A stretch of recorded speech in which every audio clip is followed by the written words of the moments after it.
Na entrevista do dia com Maria Lídia Flandoli, o olhar tucano sobre os fatos políticos do cenário nacional e as perspectivas de sucesso na eleição municipal.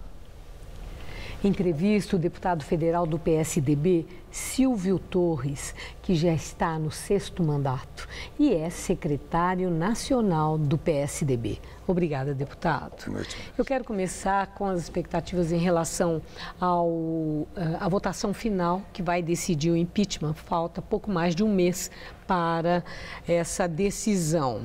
E nesses dias nós tivemos parecer de técnico do Ministério Público Federal, da mesma forma que perícia no Senado, que afirmaram que Dilma Rousseff não cometeu crime de responsabilidade.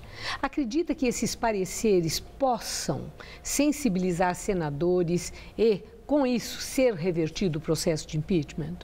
Olha, Maria Lídia, foi um longo tempo dessa discussão, digamos assim, técnico-jurídica, né, sobre se foi crime, se não foi crime.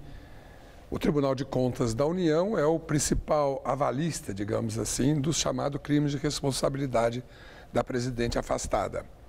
Agora, independentemente de qual juízo que uma parcela de população pode ter a favor, ou até senadores, eu acho que a saída da presidente, ela é hoje mais uma exigência política, uma exigência que a sociedade, inclusive, já deu como certa.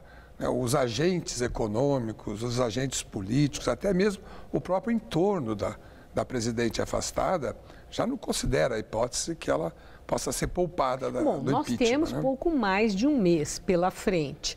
Pesquisa mostra que 32% entendem que Dilma não deva continuar na presidência. Entretanto, Temer tem uma vulnerabilidade nessa interinidade. Os apoiadores de Dilma têm dito que, por exemplo, são tantos os pedidos daquela coalizão que apoia Temer e que ele não terá condição de atender.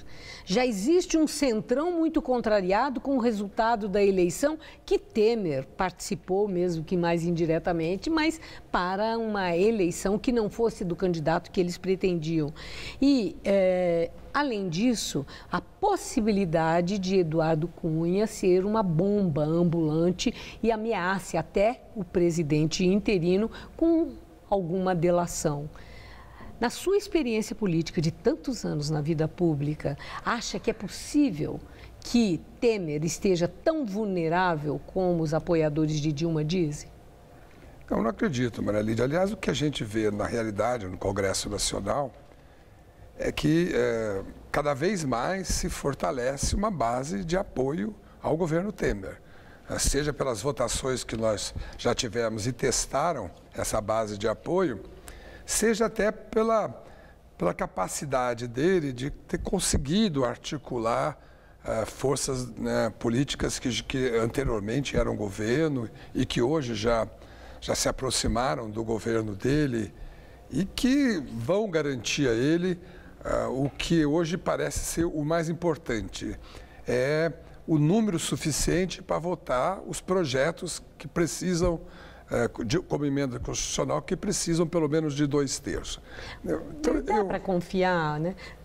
A experiência mostra que o coeficiente de traição na política torna tudo muito difícil de ser contabilizado e fazer grandes previsões mais seguras. O senhor confia mesmo? Eu estava dizendo, eu confio porque numa coalizão tão heterogênea? Eu confio porque hoje é muito mais, ela acontece muito mais em função da vontade política da Câmara e também vai se repetir no Senado, de fazer uma mudança, de virar a página do governo Dilma. Eu acho que isso é muito claro. Tanto é claro que a própria percepção dos agentes, digamos assim, da sociedade, dos agentes econômicos, já se cristalizou com a reversão de expectativas que nós estamos vendo, assistindo a cada dia.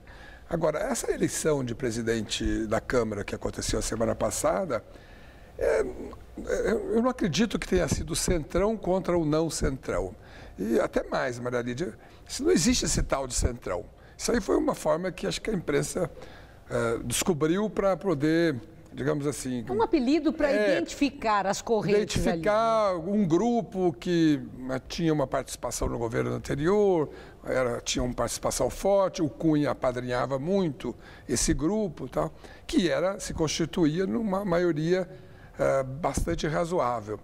Mas com a mudança de governo, isso tudo se confundiu.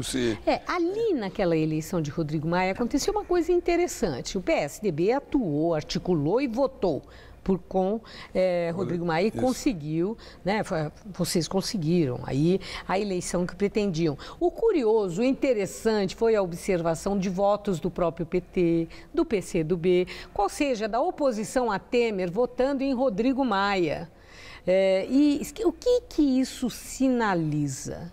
Acha que pode ser um indicador da oposição esvaziada, poder passado e resolvido o impeachment, Temer saindo da interinidade, se unir novamente, como uniu na eleição de Rodrigo Maia, para tirar o país da recessão? Acredita que isso seja possível? Não chego a acreditar nisso. Isso é sonho impossível? Mas a primeira motivação de terem votado com o Rodrigo Maia, as chamadas esquerdas, não totalmente, acho que uma parcela ponderável se ausentou do plenário, não votou, do PT, principalmente do PCdoB, 2 ou 3, do PSOL também.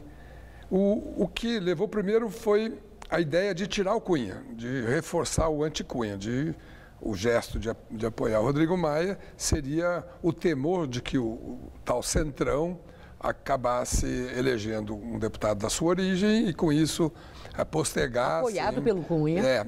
Postergasse a cassação do Cunha. Por isso, os levou. E acho que o segundo argumento é que o Rodrigo Maia é uma pessoa que tem uma longa experiência também no Congresso Nacional. Embora tão jovem. Convive com várias tendências lá dentro.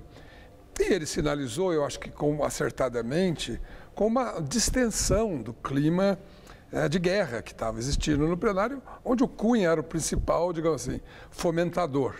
Eu acho que isso levou a essa votação tão importante, tão expressiva, mas na segunda etapa, na continuidade disso, que nós podemos ver talvez um clima não tão belicoso, mas ainda assim como oposição que vai trabalhar muito contra a agenda do governo Temer.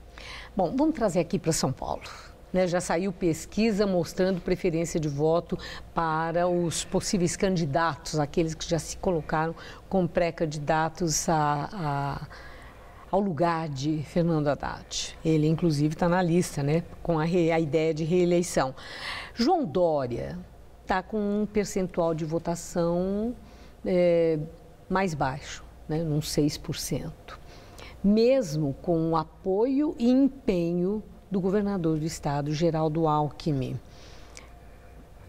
Vai ser difícil para João Dória, mesmo com 20 minutos que ele já conquistou com alianças, convencer a população e conseguir subir nessas pesquisas? Não, essa eleição vai ser difícil para todos, Primeiro porque há uma grande interrogação sobre qual vai ser a reação do eleitorado em São Paulo, no Brasil inteiro, diante de uma crise tão grave que nós estamos atravessando, com todas as suas consequências. Então, todos os candidatos estão se preparando para uma situação difícil, que vão ter que se esforçar muito para ganhar a confiança do eleitorado. O João Dória, ele leva a vantagem de ser uma pessoa nova, digamos assim, na política, com um bom desempenho empresarial, com ideias novas. Enfim, é uma aposta bastante sintonizada, digamos assim, com aquilo que se imagina que a sociedade esteja procurando. Vai ter um tempo de televisão muito expressivo e esse tempo de televisão ele vai ser determinante dessa eleição, Maria Lídia, porque as campanhas vão ser curtas, muito curtas, o tempo de TV serão 35 dias apenas, muito intenso, com 70% do tempo praticamente, só com aquelas chamadas inserções comerciais, que atingem muito o telespectador, o ouvinte inteiro, de rádio e tal. Então, isso pode fazer uma grande diferença. Eu acho que ainda é muito cedo, as convenções nem começaram a acontecer, Mas nós confiamos muito no PSDB com um bom desempenho do João Dória. Mas o PSDB já se alinhou em São Paulo, porque havia aí um tipo de racha. Muita contrariedade aqui mesmo no Jornal da Gazeta. Tucanos históricos disseram que não votam no Dória de jeito nenhum. Já voltaram atrás, já se conformaram que Dória é o candidato e há uma união no PSDB, ou vai ter repetido agora o que aconteceu na época do Kassab, quando Alckmin insistiu em ser o candidato e Serra apoiava, Serra e aqueles que estavam com ele apoiavam o Kassab. Acha que pode acontecer esse racha de novo? Olha, o João Dória já tem o apoio de todos os vereadores do PSDB, tem o apoio de todos os deputados estaduais que têm domicílio eleitoral em São Paulo, de todos os deputados federais também, tá certo? Tem o apoio da ampla militância, tem uma outra dissonância, Marilide, que eu tenho certeza que não fará diferença. Não vai pesar. Não vai pesar. Muito bem. Eu agradeço muito sua entrevista, suas informações, deputado. Uma boa noite. Boa noite, obrigado. Gamberini.